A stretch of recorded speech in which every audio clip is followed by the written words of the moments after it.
Ibu selamat siang, kami dari Sekolah Kesehatan jurusan Jeleng ada punya tugas tentang fisika tentang mewawancarai. Begitu kami mewawancarai pada Ibu. Di sini ada 3 pertanyaan Ibu. Pertanyaan yang pertama, apa tanggapan Ibu tentang lingkungan sekitar, tentang pergaulan anak-anak remaja atau warga sekitar yang Ibu rasakan? Lingkungan di sini. Iya.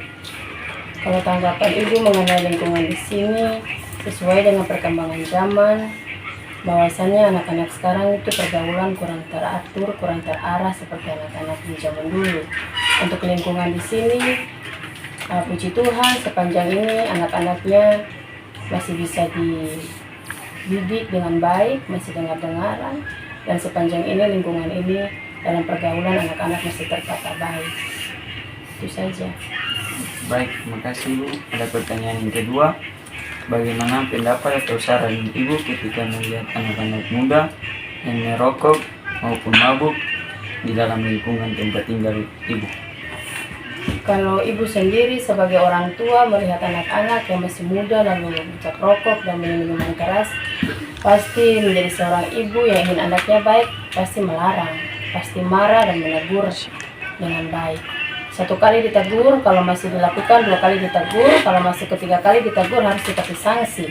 Sebab mengingat zaman sekarang ini pergaulan anak-anak semakin parah, dunia semakin merampas masa depan anak-anak sekarang. Jadi kalau ibu pribadi lihat anak-anak seperti begitu pasti ibu marah dan harus dikasih peringatan 1 atau 2 kali, dan 3 kali tidak dengar-dengaran harus dikasih sanksi. Terima kasih Ibu. Dan ini ada pertanyaan terakhir, bagaimana pendapat Ibu tentang kondisi lingkungan sekarang dan yang dulu Ibu? Kondisi lingkungan sekarang ini kalau menurut pribadi ibu sangat tidak baik. Sebab kita sudah ada di lingkungan di zaman milenial yang sudah dipenuhi dengan banyak hal-hal yang serba instan. Perkembangan-perkembangan teknologi yang merusak masa depan anak-anak yang setelah dipergunakan. Sebenarnya perkembangan teknologi ini bisa dipergunakan dengan baik-baik kalau anak-anak yang berhikmat dan dengar-dengaran orang tua dan dengar-dengaran guru-guru di sekolah, dan pesan dan nasihat itu bisa dijalankan, pasti dia bisa terselamatkan dari perkembangan dunia sekarang yang semuanya serba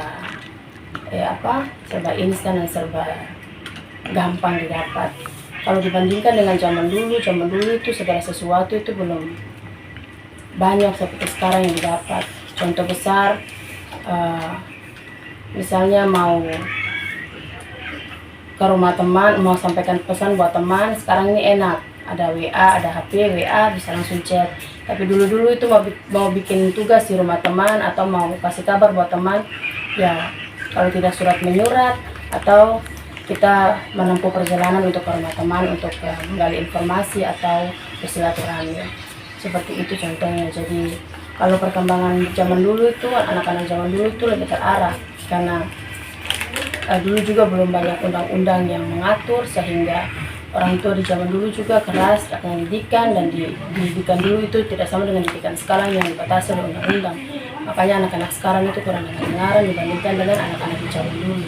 Anak-anak di zaman dulu itu, anak-anak yang sekarang ini banyak yang berhasil, dulu itu banyak berhasil dan sekarang ini banyak yang sudah menjadi insinyur, profesor, itu karena didikan orang tua dulu sama orang tua sekarang itu tidak sama. Jadi mungkin itu saja. Baik, terima kasih Ibu atas partisipasinya untuk membantu kami dalam wawancara ini. Kami ucapkan terima kasih banyak untuk Ibu karena telah menjawab semua pertanyaan yang baik. Terima kasih. Terima kasih. Oke, selamat siang Ibu. Kami dari SMK Kesehatan Lampung ingin menanyai tentang beberapa hal yang ada di lingkungan sekitar ini.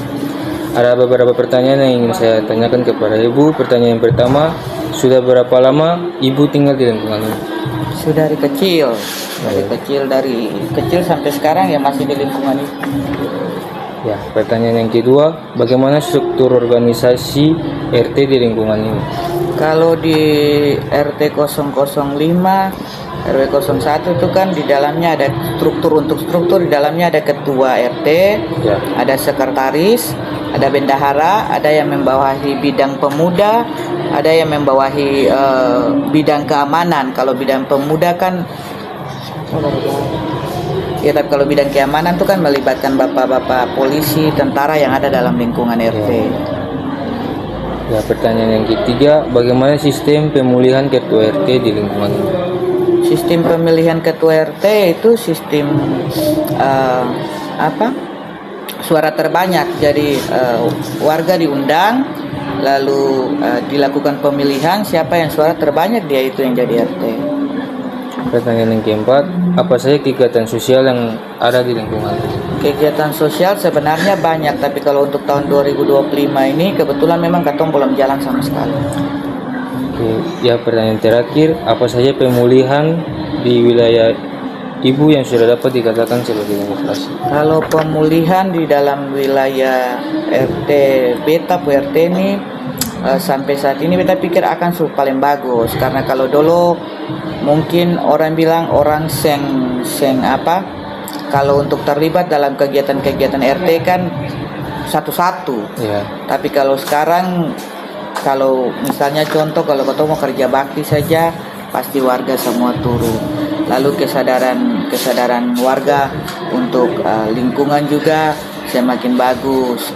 Kemudian kan pasti kita bisa lihat dulunya seperti apa, sekarang juga ada perbedaan seperti apa. Kita pikir nyong kan sendiri juga warga di situ, pasti nyong lihat, nyong tahu. Ya. Kita kira itu.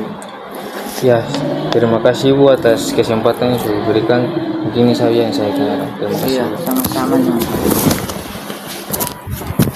Surat